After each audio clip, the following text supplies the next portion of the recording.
গোসাইগাঁও মহকুমাৰ কচুগাঁও শিক্ষাখণ্ডৰ অন্তৰ্গত ডিংকিডুবা নিম্ন প্ৰাথমিক বিদ্যালয়ত আজি এজন কৰ্তব্যনিষ্ঠ শিক্ষকৰ জীৱনৰ এক তাৎপৰ্যপূৰ্ণ দিন। বিদ্যালয়খনে প্ৰধান শিক্ষক চলেমান আলীয়ে অৱসৰ গ্ৰহণ কৰা দিনটোত বিদ্যালয় পৰিচালনা সমিতি, শিক্ষক শিক্ষয়িত্ৰী আৰু বিদ্যালয়ৰ ছাত্ৰ-ছাত্ৰীসকলৰ উদ্যোগত এক সন্মানমূলক বিদায় সম্বৰ্ধনাৰ আয়োজন কৰে। চলেমান আলীয়ে গ্ৰাম্য শিক্ষা ক্ষেত্ৰৰ উন্নয়নৰ উদ্দেশ্যে 1889 চনত স্থানীয় লোকৰ সহযোগত লগতে ব্যক্তিগত প্ৰচেষ্টাত ডিংকিডুবা নিম্ন প্ৰাথমিক বিদ্যালয়খন স্থাপন কৰিছিল। শিক্ষা প্ৰসাৰৰ এই উল্লেখযোগ্য পদক্ষেপেই ডিংকিডুবা গাঁৱৰ শিক্ষাৰ ভিত্তি শক্তিশালী কৰি তোলে।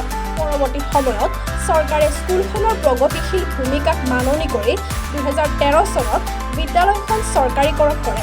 দীৰ্ঘদিনীয়া কৰ্মজীৱনৰ অন্তিম ধাপত এই মাহতে প্ৰধান শিক্ষক চলেমান আলী অৱসৰ গ্ৰহণ কৰাৰ লগে লগেই বিদ্যালয়খনত এক শোকাকুল বতৰা নামি আহিল।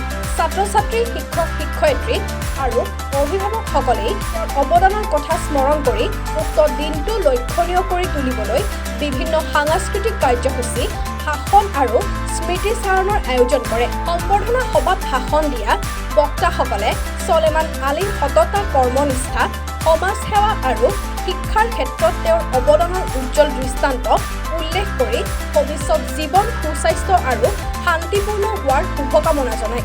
বিদ্যালয়খনৰ ইতিহাসত তেওঁৰ অৱদান উল্লেখযোগ্য বুলি সকলোৱে মত প্ৰকাশ কৰে।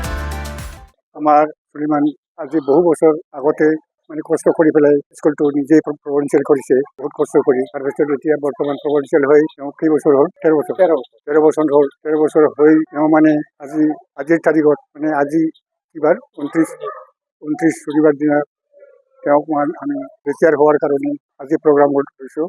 এই প্ৰগ্ৰামত আজি তেওঁক আমি মাননীয় আমাৰ হেডমাষ্টাৰক আজি বিদায় দিম বুলি আমি আৰম্ভ কৰিছে। তাৰপিছত এই কেইদিন ধৰক 13 বছৰ কাম কৰাত কোনে এটা বেয়া ৰেকৰ্ড নাই আৰু সকলো টাইমত সেই ক্লাছত আহিছিল আৰু ল'ৰাবিলাকক ভালে ভালে শিকাই গ'ল।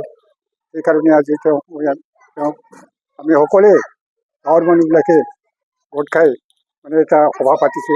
এই সভাত তেওঁক মান কৰি সন্মান লৈ আমি তেওঁক এৰি দিম বুলি আমি ভাবিছোঁ। News desk report, global news network.